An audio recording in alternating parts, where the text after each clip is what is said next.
CBN e a tecnologia, com Gilberto Sudré. Olá, Gilberto, bom dia. Bom dia, Fernanda, bom dia aos ouvintes da CBN.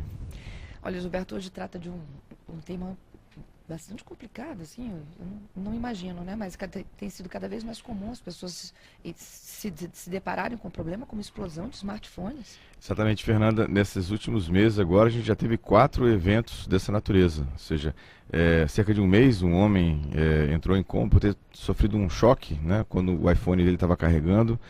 Uma outra mulher morreu pelo mesmo motivo, né, do caso do iPhone. Algumas semanas atrás também tivemos a explosão de um Galaxy S4, né, e aí pegou fogo no apartamento onde ele estava sendo carregado. E agora, essa semana, uma chinesa quase ficou cega por causa do iPhone 5 que explodiu também na mão dela.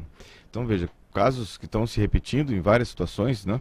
Eu analisei, eu li uma série de informações sobre esses casos e a gente acabou ficando, assim, fiquei preocupado a gente conversar um pouco sobre isso, né? Como é que a gente pode se precaver ou pelo menos tentar evitar ou reduzir o risco desse tipo de evento, né? Então, ou seja, a pergunta é como se proteger dessa situação. A primeira situação, que parece que é uma coisa mais ou menos comum em todos os eventos que aconteceram, é que a maioria deles estavam usando, né, não todos, mas a maioria estavam usando carregadores de celular, né, que você liga na tomada, que não eram oficiais do fabricante. Eram esses carregadores genéricos que a gente encontra por aí. Então a primeira sugestão é usar um carregador que seja do fabricante específico para aquele aparelho que você está utilizando, né? Então isso evita ou reduz bastante o risco desse tipo de explosão. Outra coisa é a bateria que você usa. Muitas pessoas compram, né? A bateria, ela acaba ficando viciada, acabou o tempo de vida dela e ela vai trocar para uma bateria nova. Ela compra uma bateria que também não é uma bateria oficial do fabricante, a bateria genérica também. Isso também aumenta o risco desse tipo de evento, de explosão ou de algum tipo de falha, né, no carregamento. Outra questão em relação a isso é que a bateria, principalmente a bateria desses dispositivos, e isso vale para tablet e para notebook também, é muito sensível ao calor. Então, essas baterias não devem ser, e o próprio smartphone ou os dispositivos móveis não devem estar expostos ao calor direto. Então, não deixar no sol, não deixar dentro de porta-luva de carro ou dentro de porta-malas de carro, que isso normalmente tem uma temperatura mais alta e isso pode acarretar algum problema químico na bateria. Ela pode explodir ou ela tem alguns casos até de bateria que incham, né, ficam bem mais grossas do que as normais, e isso pode causar também um problema de vazamento ou mesmo de explosão, com queimadura de quem está usando o equipamento. Exposição ao sol também contribui? Exatamente, então não deixar nenhum tipo de exposição direta ao sol, do smartphone, tablet, notebook também. E por último, uma coisa importante que é como é que você descarta esse tipo de produto. Nunca jogar no lixo comum a bateria, ou seja, lojas de acessórios de informática, cadeias de lojas de eletrônicos, tem normalmente uma pequena urna que você coloca essas baterias e pilhas usadas que vão ser descartadas corretamente dentro de um processo de reciclagem, porque nas baterias tem muitos produtos químicos que são agressivos ao meio ambiente. Se você descarta no lixo comum, vai acabar parando no lixão, isso pode poluir nascentes, né, parte do lençol freático, então isso também é complicado. Então, os smartphones e dispositivos móveis estão na nossa vida no dia a dia, mas a gente requer alguns cuidados, né, nesse tipo de uso dos equipamentos para isso. Gente, mas eu ainda estou abismada, assim, com o 4º caso, exatamente, agora completando essa semana, né? Uhum. E está sempre relacionada a uma bateria que não é original. Ou um carregador que não é original. Exatamente, que não é né? É mais comum, inclusive, nesses casos aqui. Mas reféns, então, dos originais? Exatamente, né? Exatamente. Porque normalmente, não é uma regra, mas normalmente esses carregadores genéricos não têm a qualidade de um carregador original. Ou seja, o que acontece? Como o carregador genérico ele não tem um controle de energia que ele fornece para o smartphone de forma adequada, ele acaba fornecendo mais energia do que o necessário e acaba aquecendo a bateria, acaba sobrecarregando a bateria e aí ela explode ou pega fogo. Tá, né? E vem cá, antes dele explodir, ele dá algum sinal de que ele vai fazer isso? Tem cheiro de queimado, alguma coisa assim? Nos casos que eu vi, que eu acompanhei, não teve nenhum aviso prévio. Inclusive esse último, que o iPhone explodiu na mão da menina, né, da chinesa, ele não teve aviso prévio nenhum. Ela terminou de falar no telefone. A única coisa que ela relatou é que tinha esquentado. O seu telefone estava mais quente, né? Mas não tinha nenhum tipo de cheiro. Né? Também, para esquentar o telefone. Pode ser. Então, essas são, pelo menos o único relato que ela disse lá, que ele tinha aquecido, né, processo. Mas no mais, cuidado, né? Dá para usar, desde que seja com produtos originais, né?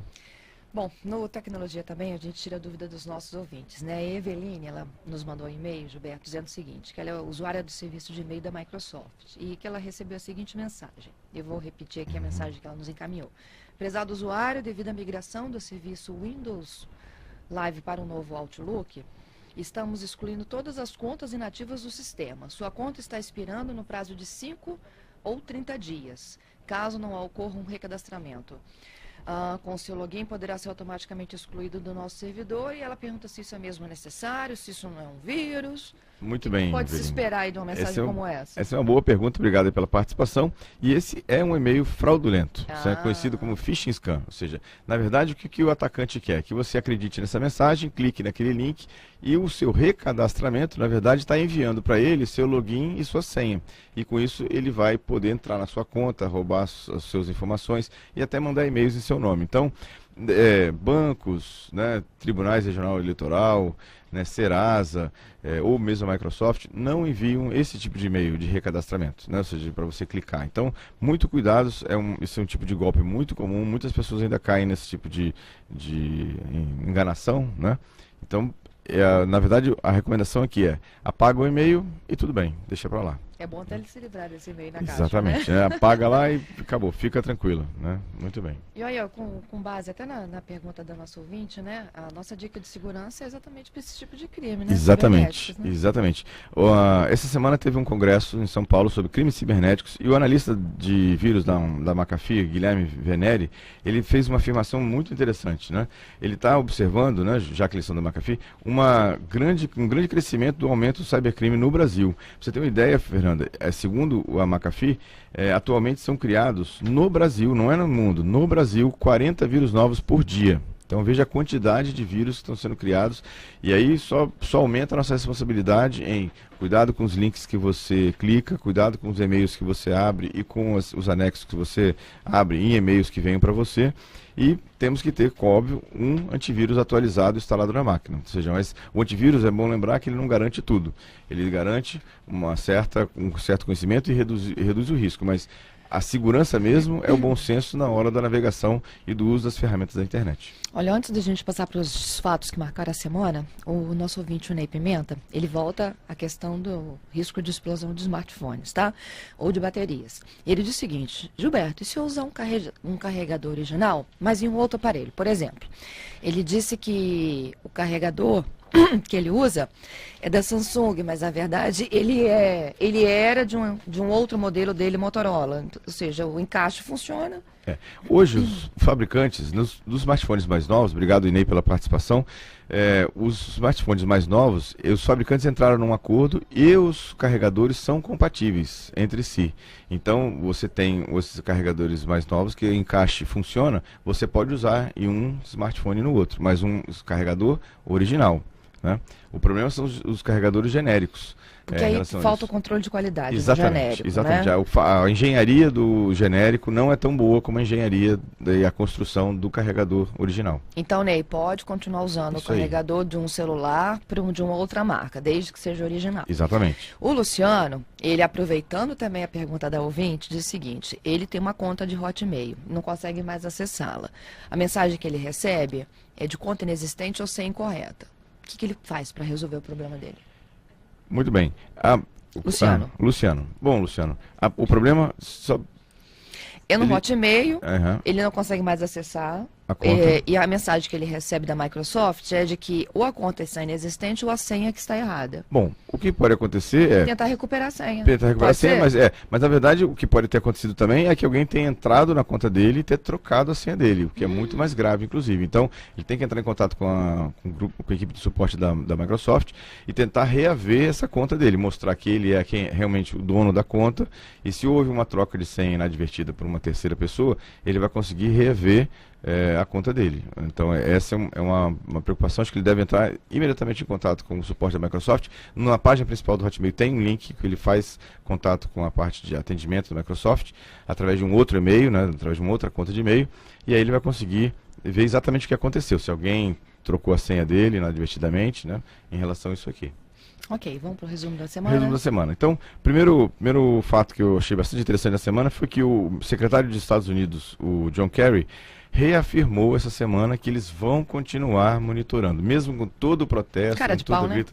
Exatamente. Mesmo com todo o protesto, toda grita de vários governos mundiais, de vários do mundo todo, eles vão continuar porque eles, segundo eles acham que o esquema de espionagem que eles estão fazendo preserva e garante lá uma proteção para os Estados Unidos e para alguns países aliados deles. Então eles vão continuar, né? Lembrando que essas medidas de espionagem começaram desde do evento de 11 de setembro lá nos Estados Unidos, né? Do ataque às Torres Gêmeas. Então, a expectativa é que isso vai parar. Não vai acontecer. Ele já afirmou que vai continuar. Outro fato da semana interessante foi o uso do Facebook em celular. Saiu uma pesquisa essa semana que é 60%. Então, ou seja, 60% dos acessos do Facebook hoje são feitos através de rede celular, né, ou de celulares e de tablets. Então veja como é que é a penetração do Facebook nesses locais. E uma coisa interessante é que, segundo a estatística também que saiu essa semana, o Brasil, que era o principal país, é o principal mercado latino-americano, com 76 milhões de usuários no Facebook. Veja a nossa presença no Facebook em si, né? Por último, para quem gosta de telefones com muitos chips, a LG lançou essa semana um aparelho com 3 chips. Você pode instalar 3 chips e inclusive o aparelho tem TV digital junto. Então chama-se o LG Optimus L4 II, que tem preços diferenciados. Com um chip custa R$ 469, 2 chips R$ 519 e aquele que suporta 3 chips R$ 549. Lançamento aqui no Brasil, né? Por último, amanhã a gente tem uma comemoração, um evento do Debian Day, lá na UFES. A gente vai estar comemorando os 20 anos do Debian, que é uma versão, né, um sabor do Linux. Então a gente está esperando lá desde cedo, 9 horas da manhã, no Laboratório de Estudos sobre Imagem e Cybercultura, chamado LABIC, localizado no Centro de Artes, palestras e tudo mais. Muito bem. Todas essas sugestões e dicas do Gilberto daqui a pouquinho no nosso site cbnvitoria.com.br. Até sexta que vem, Gilberto. Até sexta, Fernando. Um grande abraço a você, os nossos ouvintes, e até a próxima sexta-feira.